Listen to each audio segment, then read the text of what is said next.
Obey God rather than men. And as we have read so far in this historical section of Daniel, which is really the first 6 chapters, it's the historical section, and then from chapter 7 onwards is apocalyptic section. It's speaking about things in future, things to come. And it's spoken in veiled language. The name apocalyptic is just from the Greek word apocalypsis, which means an unveiling. It's being unveiled.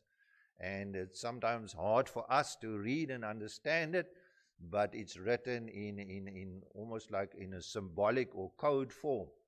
And for those who study the word, we are able to read it. We are told in the beginning of Revelation that we are blessed if we read this book. So we can read it, we can understand it. It's not that difficult.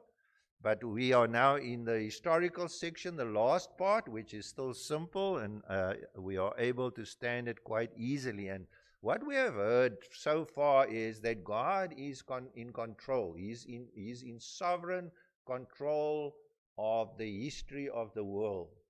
He's sovereign over empires and kingdoms and rulers, and he establishes kingdoms and rulers as he wishes, and he does away with them as he wishes. And he can make anyone a ruler, and he can remove anyone. And we have heard it repeatedly over and over stated. We heard that Nebuchadnezzar, that great ruler, really the heart of the new Babylonian kingdom, who ruled for 43 years, didn't take this to heart. He thought when he heard about his dream that he was the head of gold, that God was somehow on his side, so he made a whole statue of gold. And he said they must worship this statue, and this statue represented him and represented the kingdom. And you know what happened next? Later on in his rule, he was not bowing the knee to the Lord. He was still arrogant, and God said to him, "You will be cut down until you acknowledge that the Most High is sovereign over the kingdoms of men and gives them to anyone who wishes and sets them over the lowliest of men."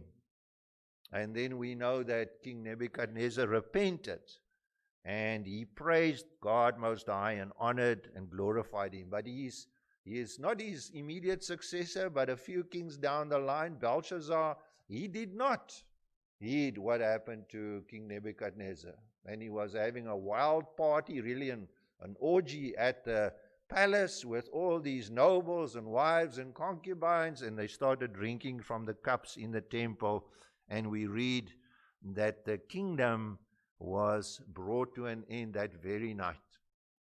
In chapter 5, verse 26, we read Daniel saying to the king, "God has numbered the days of your reign and has brought it to an end." And that very night, that kingdom ceased to exist. Now, just to give you a picture here on the board of the kingdom, there's a picture of the new Babylonian Empire, and you can see there it's the orange part, or brown. I'm not sure which color it is, but the big orange part, you can see it stretches over the 2 rivers, Tigris and Euphrates, that land which we call Mesopotamia, and all over Judea and Israel, and also the northern part of Arabia, all the way up to Egypt. And the brown part is the Egyptian empire or the Egyptian kingdom, and the green part is the Persian and the Median Empire, the Persian and the Median Empire. So that kingdom, that brown part, ceased to exist that very night in October 539. I've got the date somewhere. They know exactly which day and which month. It was in October 539, in which the Medo-Persian forces came into the city of Babylon and conquered the Babylonian kingdom, and Belshazzar was slain. His co-ruler, really his stepfather, Nabonidus, was taken into exile. He was caught about 100 kilometers away from Babylon, and he was kept in exile for the rest of his life. And then Darius the Mede, we read, became the king. And you can see this empire is now the brown and the green part. It's both the brown and the green part. That green part, the Medo-Persian Empire conquered the Babylonian Empire, and it's the empire now, the Medo-Persian Empire, looked like this.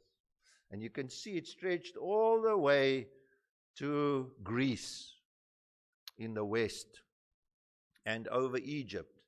And much of this part, or the old Medo-Persian Empire, is what we know as Iran today, Iran. But here you can see it stretches all over Turkey, Armenia, Assyria, and all the way to Greece, and or Macedonia. And this king became the king of Babylon as well as the Medo-Persian Empire.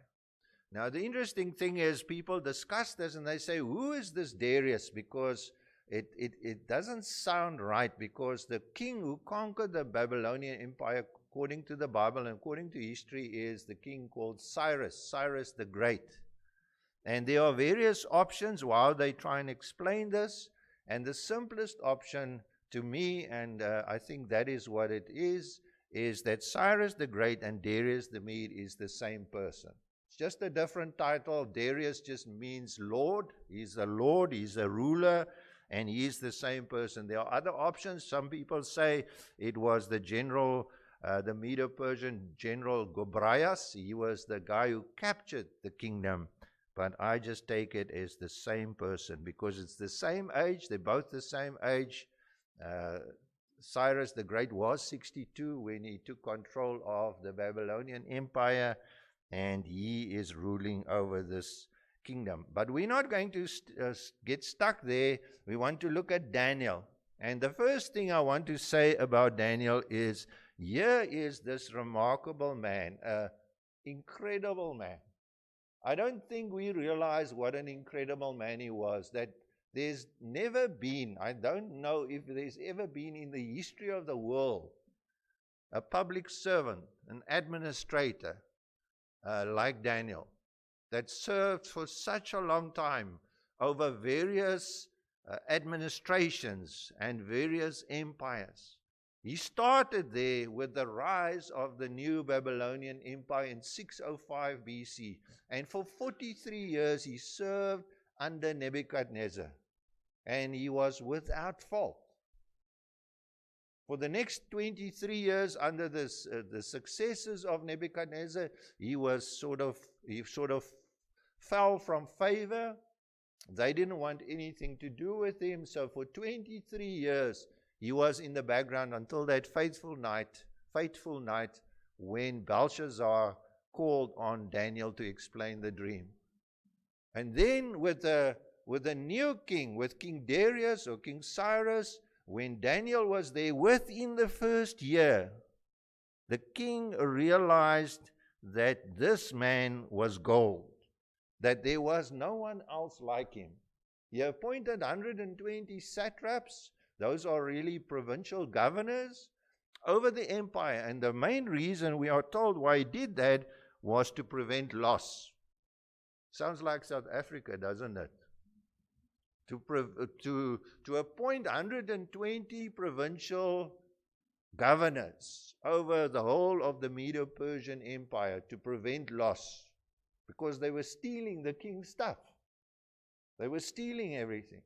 So he put these people in place, and over them he set 3 administrators, almost like prime ministers. And the king was of a mind to appoint Daniel as the head of them all. So he would be the second most important man in the whole of the Medo-Persian Empire. I don't know if you think about that. I mean, this guy has been in Babylon for 67 years. If he was captured and taken into exile when he was 20, how old would he be now? 87. He would be 87 years old. If he was captured when he was 18, he would be 85. And the king sees this man and he has been appointed by God's providence. He was being reinstated as the third highest in the new Babylonian kingdom that fateful night when Belshazzar died. Remember, he said, if anybody can explain this dream, I'll make him the third highest in the kingdom. Under my stepfather, under me, the next person would be Daniel. And here comes the new king, the Medo-Persian king, and he sees this man, and he says, let me give him a chance. And he reads about this man, he hears about him, and he realizes this is a man in whom there is no fault. He's never omitted to do anything, he's never neglected to do anything, there's no corruption in him, and he is highly capable. And it says that the spirit, there was an excellent spirit in him. The NIV doesn't translate it correctly, but in some of the other translations you read it, that there was an excellent spirit in him.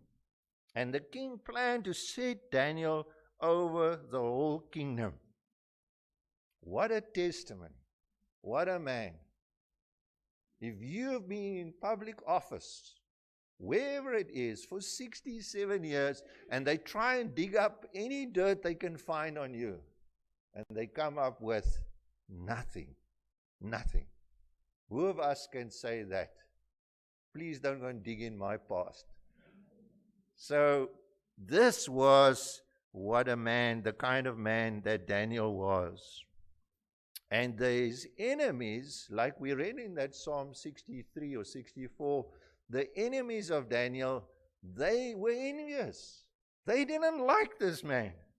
They said, we must get rid of him. Maybe they wanted to steal, misappropriate the funds, build themselves nice places, nice holiday homes, or whatever they did in those days. But they realized they couldn't fault him. And the only way that they could find fault with him, they knew the weakest spot was his strongest spot. And what was that? His worship of God. Because they knew that if they had to set up Daniel's God against the king, then what would happen? They would find that Daniel would serve his God rather than the king. And that was their plan. That was their plan. And I want to say, we sometimes read over this and we don't see the full implication. And what I see here is that Daniel is a shadow or a type. We call it a type of Christ. He is like a type of Christ. He is like a shadow of Jesus that would one day come. Jesus, the perfect man. There was no fault in him. They could not find a fault in him. When he was brought before the priest, the high priest, and his father, they couldn't find a fault in him. The accusations they made against him didn't match up. And when he came before Pilate, what did Pilate say again and again and again? I find no basis for a charge against this man. He has done nothing wrong. And this is what we see here. Daniel was like Jesus. Obviously, Daniel was a sinner. I'm not saying he was sinless. But in his character and his worship of God and his love for God, he was without fault. And I want to ask you, my friend, today, not all of us are in public administration, but we all work either for a church or for a boss or for a company or whatever. Maybe you have your own company. You know what it is if those who work for you steal from you or not doing what they should do. But how is your life matching up? What if your enemies were to start digging up dirt from your past? What if they start looking at your life and saying, man, this guy here in this company, we want to get rid of him. He's far too, the bosses like him far too much, or her. He takes this whole work thing too seriously, too serious.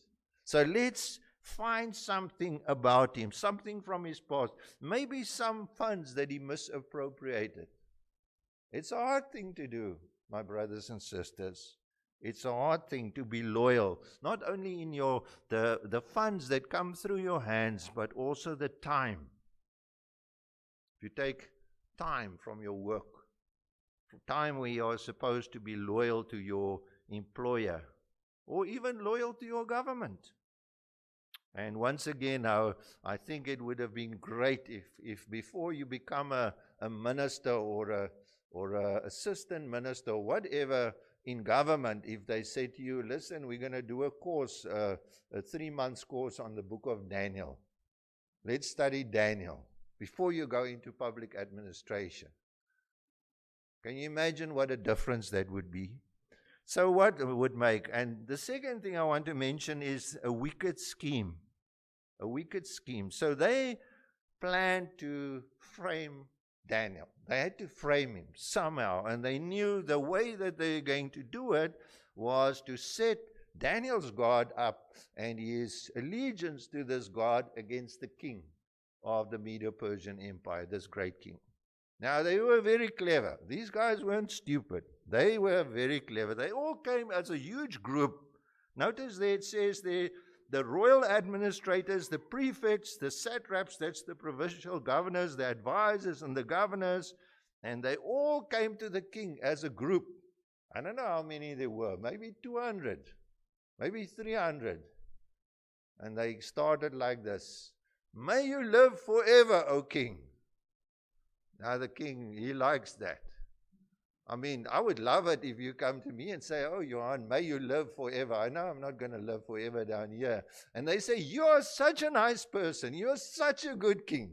You are such an amazing king. We have a plan. For the next 30 days, everybody in the empire must worship you as a god. Now, it's strange to our ears, but in those days, the pharaohs of Egypt were considered to be gods. The Roman Caesars later on were considered to be gods. Many of the people of those days considered their rulers to be gods. So it wasn't strange. And it wasn't like forever, it was just for 30 days. And what they were actually saying to this king, we are here, all the public administrators, all the governors, all the people that work in your administration, and we like you so much, and you are such an amazing king. We think we must worship you as a god for 30 days. Now you can imagine this king sitting there on his throne, or wherever he was sitting, and hearing all this love coming towards him. He was his chest was swelling with happiness and pride. And he thought, this is a good idea. This happened to other kings before me, and these guys really like me. And so they sold him the idea. And they said, King, there's just one little matter. We must put this into law. We must just write this down. And the king, the law was already written. All he had to do was to sign it. And he accepted that. And they caught him because he didn't see who was there and who wasn't there. If there's a group of 200 or 300, he doesn't really at the beginning see, oh, well, these guys aren't there. Or he doesn't say, wait, let me hear what the others have to say. And so this king was set up. And then they established this law.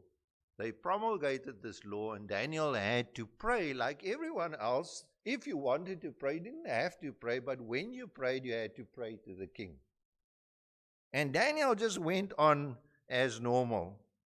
He just prayed as normal. And we read there in verse 11 that Daniel was praying and asking God for help. As was his custom, 3 times a day, went to his upper room, opened the window, and prayed towards Jerusalem, because it was to Jerusalem that they were to return. And it was Jerusalem where God's purposes were set, where God's blessing would be worked out, as we hear from the promises in the Old Testament. It's in Jerusalem, it's in the land, in the promised land. And Daniel prays, and they catch him. They, of course, wait for him, and they find him there praying, and they take him before the king. And my question is this, my friend. What will you do to obey God rather than men? Maybe nobody will require of us to worship the king or the the president. I don't think we'll get a decree that we must worship Mr. Ramaphosa for 30 days. That won't happen. But there are other things that will cost you at work. There will things that will cost you as friends, as in a family, in the church. There are things that might cost you to be cancelled, to be retrenched, to be ostracized, to be thrown into prison, and even death. It happens. There are many ways which people can destroy you. Even if you love God and you love men, even if you love men of all kinds of persuasions or religions or whatever, or you're at work and you're in a school, typical situation, you're in a school, and one Monday morning the local minister opens the hall, the meeting, the school day with prayer and Bible reading. What are you going to do if the local imam walks in with his Quran? And he's going to open the meeting. And he's going to read from the Quran and pray. Those of you who are teachers, and I know there are many teachers in this church. You see, my friends, these things can destroy your career. It can destroy your life. And you'll have to make a stand. And Daniel says, I'm going to pray as before. I don't care what happens. I'm going to make a stand. Just like Jesus. Once again, he's a picture of Jesus. Jesus did what he did, although he knew they were going to destroy him. They wanted to destroy him. Healing people on the Sabbath, forgiving sins, claiming to be God. When he stood before the council, the Jewish council, and they said to him, I charge you under oath by the living God, tell us, are you the Christ, the Son of God? And Jesus says, yes, it's as you say. But it's even more than what you think. He said, in future you will see the Son of Man sitting at the right hand of the Mighty One and coming on the clouds of heaven. And the charge for that blasphemy in their book was death. And this is what happened to Daniel. He was sentenced to death. Number 3, when the king heard this, he was distressed. Why was he distressed? He realized he was caught. He realized he was a big oaf, that he made a very rash and a stupid decision, that he was carried away, that he had been foolish. He had been taken in. And he also knew that he wouldn't find anyone like Daniel anywhere in the empire ever again. He was the best of the best. He couldn't ask for a better administrator. And he was planning to put him, as we read before, as the second in charge of the whole Medo-Persian Empire. And now he's going to die. And the king tried all he could to rescue him, but it was written in law. And according to the law of the Medes and the Persians, once you've written a law, you can't change it. They made sure. The king was in a corner, and they are going to throw Daniel into a pit full of hungry lions. These weren't tame lions. These weren't pet lions. These lions were kept specifically for execution purposes. I don't know how many there were in the pit, but later on we read there was a lot. There were a lot. And they were hungry. They were kept hungry. So that if anyone was thrown in, as they fell in among those lions, they would be torn to pieces immediately. There was no escape, and many of the kings did those things. In fact, the favorite animal of the previous king Nebuchadnezzar was a lion. If they, at the excavations in Babylon, on many of the tiles and the bricks of the buildings, they find a lion and the name of Nebuchadnezzar on it. An image of a lion. So this king was really distressed, and he did all he could to save Daniel till the sun went down, till late afternoon, but then it had to be done. And he asked Daniel, he prayed, he said to Daniel, may the God whom you serve, whom you continually serve, may he be able to save you, Daniel. I've heard what he has done in the past. I've heard how he saved your friends. May he save you now. And we are told that the king fasted that night, that he didn't have any entertainment. He just fasted and prayed and wondered about Daniel that whole night. But one thing what we do know is that once Daniel was thrown into the pit of lions, a big stone was placed on the opening and it was sealed so that there was no chance of escape. Once again, we can hear the echoes of Christ in the story. You know what happened to Jesus when he died? And for all practical purposes, Daniel died. He was thrown into the pit of lions. When Jesus died, they placed him in the tomb. The story came to the ears of Pilate that Jesus claimed to be able to resurrect from the dead. And what did they ask Pilate? Seal the grave. Put a detachment of soldiers there to protect the grave so that they can't come and steal the body. And that's what happened. The same with Daniel. They sealed the pit, the opening of the pit, and they sealed it. They placed the stone there. They sealed it with the king's seal and the seals of the nobles. So there could be no tampering. They couldn't somehow rescue. Somebody couldn't rescue Daniel if that was possible. So for all practical purposes, Daniel was dead. And my friends, I want to sum up to say that Daniel, for me, is not a picture of who I can be. Maybe I can never be like that. I'm quite confident that I can never be like that, like Daniel. Maybe you can be like that. Maybe you're young enough to still make something. I see some young folks here. Maybe you can still make your mark in life spiritually and morally and as far as integrity is concerned. But the thing here is Daniel is a shadow. He's a picture of Jesus Christ. Just as there was no basis for a charge against Daniel, there was no charge against Jesus. Just as they were envious of Daniel, they were envious of Jesus. They said, you know, the Romans are going to come and they're going to take our place. They're going to take our comfortable way of living away from us. So we must get rid of this man. It's better than one man die for the nation than we all suffer.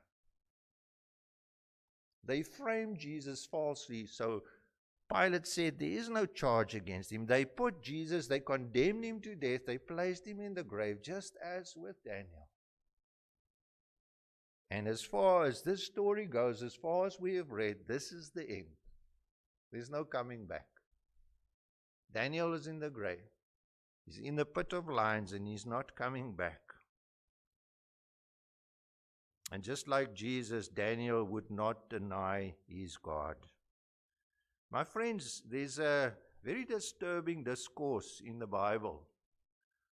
It's called the mission discourse in Matthew's Gospel. It's a mission discourse, and the reason why we call it the mission discourse is Jesus sends us out, the believers. He sends us out. We are on a mission. And that is why it's called the mission discourse. There's a discipleship discourse, the Sermon on the Mount, which says, what is a disciple like? And then there's one called the mission discourse. And you know what he says there to the believers? In Matthew 10, verse 20, I can't read the whole mission discourse. He says, all men will hate you because of me, but he who stands firm to the end will be saved.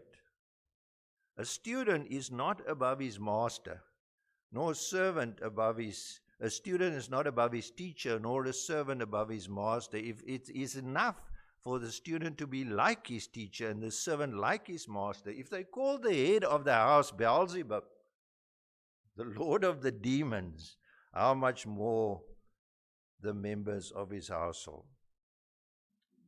Do not be afraid, he says in verse 28, of those who kill the body but cannot kill the soul. Rather be afraid of the one who can destroy both body and soul in hell. Whoever acknowledges me, verse 32, before men, I will acknowledge before my Father in heaven. Whoever disowns me before men, I will disown before my Father in heaven. Do not suppose that I have come to bring peace on the earth. I have not come to bring peace, but a sword.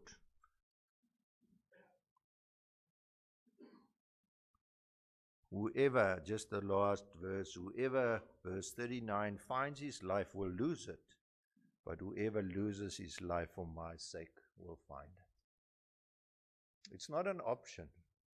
It's not just a nice story about an amazing, remarkable man called Daniel. It's a story that speaks to all of us. And Jesus takes that story, and I think he brings it home in his own life, and then he sends us out with the same mission and says, I want your life.